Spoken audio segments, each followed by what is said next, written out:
My name is Wali Adegoke, and today I want to talk about Clause 7 of the ISO standard, whether ISO 9001, 14001, or 45001, or 22000, or other management system standard. The Clause 7 has a lot of similarities because when you look at the subclauses, it has 5 major subclauses, which is resources, competency, awareness, communication, and documented information. And they all form part of the support system. In the ISO standard, we have the PDCA approach, the plan, the do, the check, and the act. Under the do is where we have the support, even though in some other knowledge area, they put support under planning. But I believe that the support clause should be more of do because it's part of the process to implement, because you can't just talk about operation without talking about the resources that you need to carry out those operations. Now, when you have this support system, which are the resources, the competency, the awareness, the communication, and documentation, the ISO standard believe that these 5 are the major support system that an organization needs because they speak into what is needed to actually get your implementation done. And like I said, they are very similar. When it comes to clause 7.1, which is resources, 14,001 and 4,001, it only talk about the organization should ensure that they provide resources that the organization will need to implement either environmental management system or health and safety management system. What are those resources that is needed? They need to get PPE, they need to procure some equipment, they need to procure some facilities, they need to procure anything that is needed to ensure that they are able to implement the standard.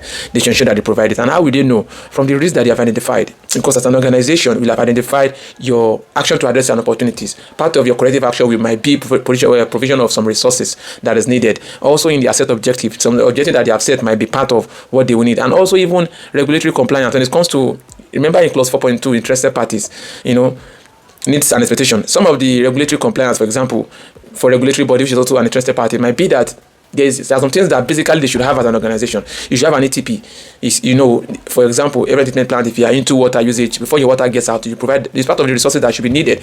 There may be some need of some maybe calibration equipment, anything that is needed at all as an organization. But for clause 7.1 of quality management system, it's much more detailed because I was talking about resources when it comes to the people, the human resources. Though there's another clause that talks about competency, 7.2, but talking about resources in terms of there can be people which are part of the resources, and they can be talking about the environment in which the work is being done, the environment, the way the environment should be. When it comes to quality, maybe food manufacturing, for example, even that's 22,000. There's need for you to ensure that the environment is clean. There's a way the environment should be. The equipment they are using, there are ways that they should be to ensure that they meet up with the standard. There's a taste that comes with having, for example, a food manufacturing company or a company that produces drugs. The quality of those things start with the environment you are producing them.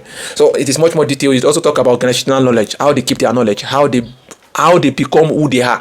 So there are so many things that is detailed in clause 7.1 for quality management system. But for the other two, it's just normal, provide resources that is needed. Their competency is very, very important because you should have competency is a major requirement. Human resource is the greatest resource that an organization can have. So the standard tells us that ensure that your people, your staff are competent on the basis of appropriate training, education, or experience. Meaning that some can be competent based on their experience. They don't need too much of education. While some require them to be qualified, even licensed.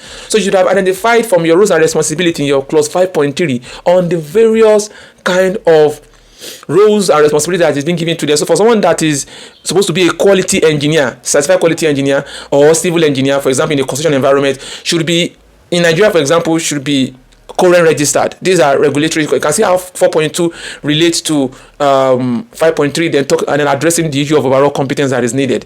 So it talks about competency that is needed to get the job done, to ensure that people are competent, and at every point in time that the job is needed to be done, there must be a competent person to get the job done. Then A talks about awareness. That is clause 7.3. I'm going to give you the short code that I use for my students when we are talking about this.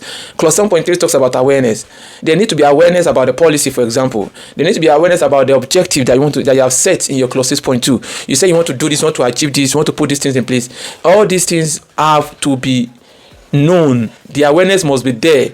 Everybody must be aware of your environmental management system processes, of your SOPs, quality management system processes, and health and safety management system processes. All these things the awareness need to be there. There are many other parts of the clause that talks about awareness about this is a general requirement.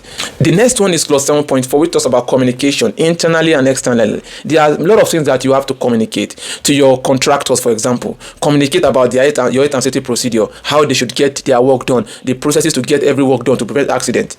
You communicate, for example, when it comes to quality. Even in quality management system, in clause 8 point, from clause 8.2 talks about requirement, exchanging requirement, talking about, okay, this is your design specification for a company that is into design and development, communication of design, approval, and the likes. So even in that particular part, there is much more issue of customer communication. I think there's even a particular sub clause that talks about customer communication.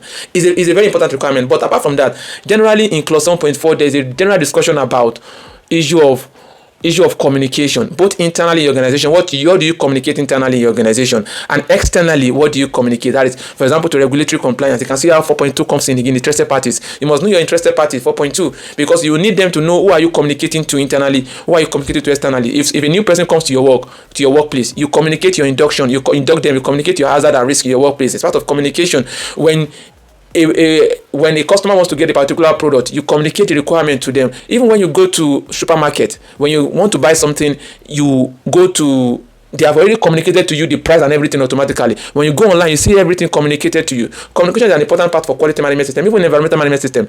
Communicate how work to be done. Signages is part of communication, though it is more of awareness, but you also communicate formally to your people at the point of maybe engagement, to your contractors. You communicate how work is to be done to prevent accident.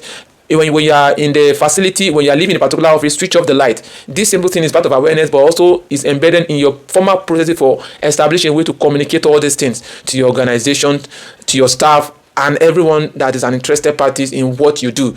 To regulatory compliance, when there's an accident, you communicate. Is a regulatory requirement. So for 8.2 in health and safety and environmental management system, you have to communicate. When there's an accident that is beyond 24 hours, that's an LTI, you communicate to them. So all these requirements have been properly stated in the ISO standard. Then for D, we talk about documented information.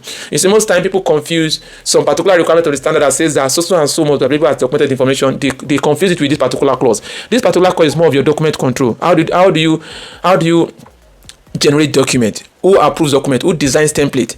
Who approves a review of template? When you have a review of your process, how do you ensure that the auxiliary document is not being put into use? How do you ensure that these things are being done effectively to prevent accident from happening, for example, in health and safety? Because for example, if you have reviewed a particular SOP or you reviewed a particular risk assessment document, the old one should not be used again. So when someone mistakenly gets in touch with that old one and uses it, do you know that particular accident hazard or risk that you have addressed in the new one will not be addressed when someone gets in touch with the old one? So document control is very, very important. Your list of documents that you have in your organization, the forms, the procedures, the templates, everything. How do people, even from the normal operational activities, who signs the use of a particular document? Who approves the use of a particular document? For a document to be a complete document, what are the criteria to be a complete document? Maybe the document should have date, the name of the approval, whatever makes that document to be complete, to be concise, to be consistent with that document. So document control is very important. You go to another session, you are asking for document, you see everywhere is scattered with documentation. And document does not mean that it must be hard copy. Document can be soft copies or electronic. What shows that this thing has been done before, especially for record of activities that have been done,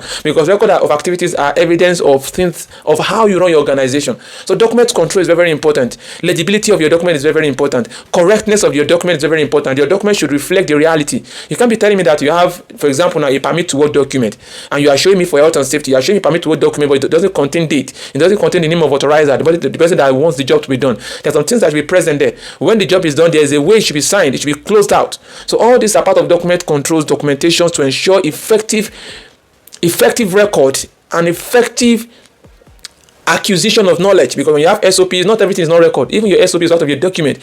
Procedure for doing things, risk assessment, all this need to be properly documented. So when you look at your clause 7.1 to 7.5, you will see that they are actually the support system that help us to address every other thing you are talking about. So for easy understanding, you can put it as RCACD. I call it RCACD, which is resources, competency, awareness, communication, and documented information.